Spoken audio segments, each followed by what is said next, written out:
This is an excerpt from a lecture given by L. Ron Hubbard on January 3rd, 1960. Toward the end of the final lecture, Ron discusses transvestism, aka cross-dressing.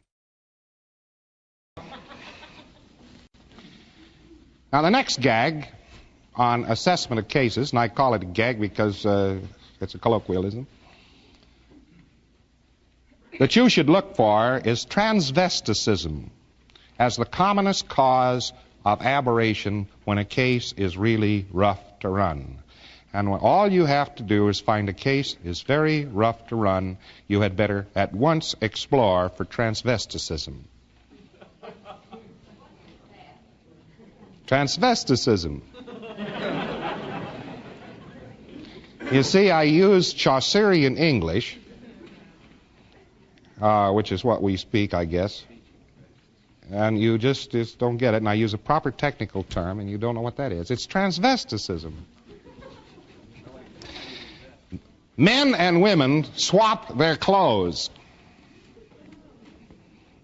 And you get men running around dressed as women and women running around dressed as men. Got that? Now here's what happens. A thetan decides that she's a good woman and makes a lousy man. And 50% of the bodies that thetan picks up on the average, the rough average, are going to be male bodies. And yet this thetan knows she is a good woman.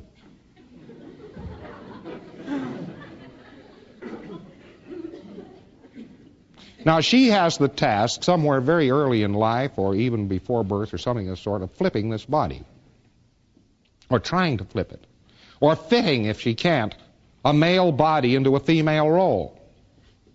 Got the idea? And earlier on the track, when there were less medical examinations, it was the easiest thing to do you ever heard of. People go through their whole life being a woman while actually being a man. Actually a male body dressed and used as a woman. Everybody looks at me very stunned and says, "Where's this been?" Yeah, who you kidding?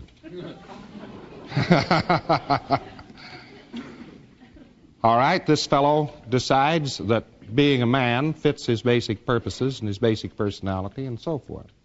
And yet 50% of the time he picks up female bodies. What's he going to do with them?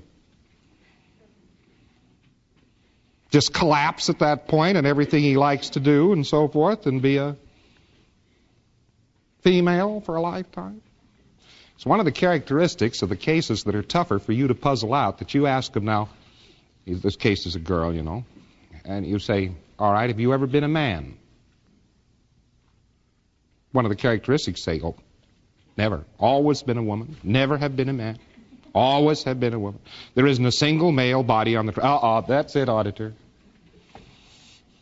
Let's work it out from there, because 50% of those bodies were the other sex.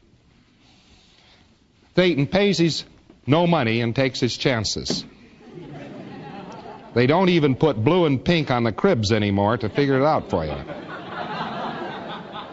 It's all white in the hospital. When you lay your cotton-picking beams on that body, it's...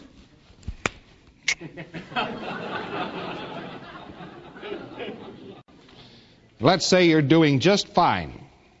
You're doing just fine as a man. And you've had it made, and you've gotten it down, you got it pretty well figured out, you got the weapons of the period more or less taped, the trades of the period, you found you're pretty good at business administrative actions, and you got it pretty well taped, and you settle down to a nice long haul, and then somehow or other you fall off the bridge or run into a rapier or something of the sort happens, or the wife slips you a little more ground glass than she usually gave you, and you slip on a banana peel or get caught in the rain, and that's the end of that mock-up, see? Well, you're all set to be a man, you see? You pick up a female body. You say, what am I going to do, learn to cook? Well, just think, any of you men right there this moment, just think being suddenly and immediately confronted with the idea of having to do all feminine tasks. You know, knitting.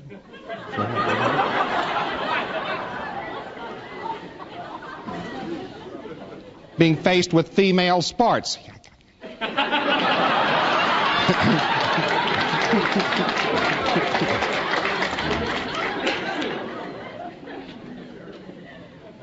Now, you darn well try to do something about it, wouldn't you? You'd shift gears on a body somehow or another. You'd try to bend this one around to your own penchants, your own training pattern, because you're in charge, after all. The body isn't. And you girls, now, just think of it. Think of it. All of a sudden, you're getting along fine. You know how to cook, you know how to sew, you know how to take care of things, you know how to take care of babies, families, you know how to please men. You got it all taped, you know. You've got your home economics and other things. You've got women's suffrage. Everything is all squared. Eh? Everything is all taped. And all of a sudden, you've got a male body. What are you supposed to do? Learn how to play baseball and shoot with shotguns and get drafted and... Huh? What about it? It'd be a shock, wouldn't it? Well, I'll tell you that in former societies, they didn't have medical examinations. My golly, there was one girl served with Napoleon's Grand Army. Nearly every campaign, straight through.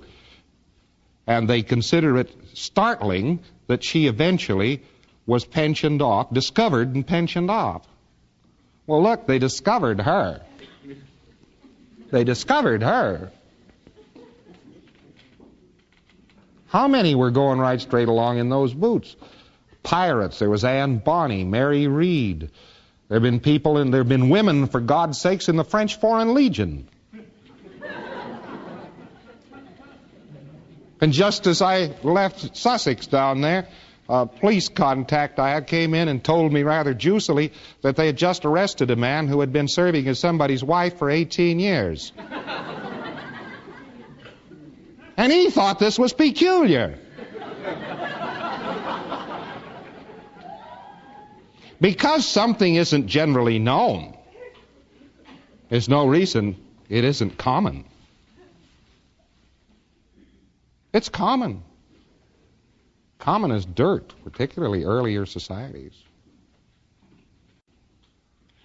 Guy gets all loused up on the second dynamic. He doesn't quite know whether he's coming or going. But after all, it's just one lifetime. He says, I can put up with it. See? You know, she says, well, I can somehow or other get along. But I'm damned if I'm going to learn how to fire shotguns. And I know nothing about close order drill, and I am not going to learn. You get her position. I mean, a thetan is paying out. Now you take somebody with a fairly high level of dedication, who has a fairly dedicated outlined purpose, one character or another, and is doing a certain exact job going along the millennia. He runs into this thing. And, well, here we go again. See? Here we go again. How are we going to bend this one around? You do. You do. You find your companion at arms, think you're one of the better-looking officers.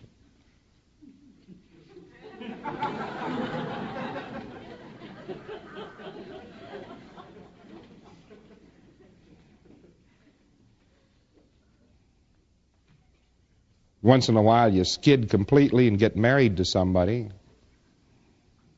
Boy, how do you figure that one out, you know? Well, you've always got a maid in waiting. Various peculiar things can occur along this line.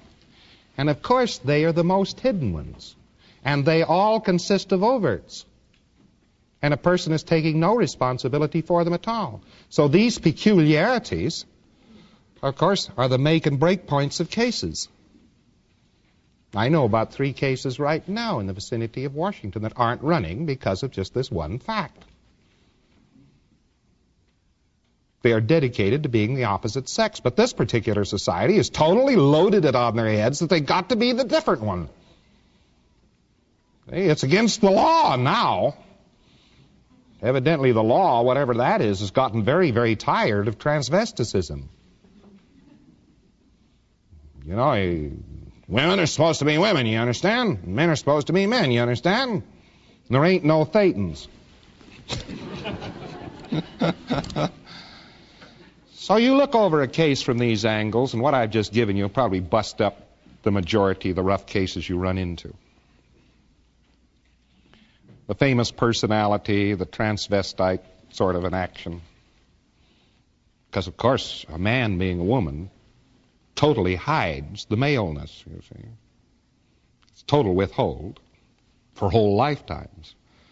And vice versa, it's a total withhold of being a woman, you see. A woman is a total withhold and all sorts of peculiar things. Then they come out into the right sex and they carry over some of the withhold and they get themselves all scrambled up, you see, one way or the other. You can take cases apart just left and right if you know some of these things. I want to see you take some of them apart. Well, basically, I've given you quite a little data at this Congress. I hope you haven't considered too much of it condemnatory, because it's offered in a very helpful spirit, let me assure you. If you think I have tried to make you guilty of all of your overts, you're absolutely right.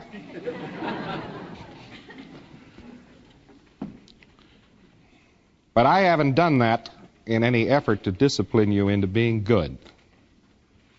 I want you to be honest.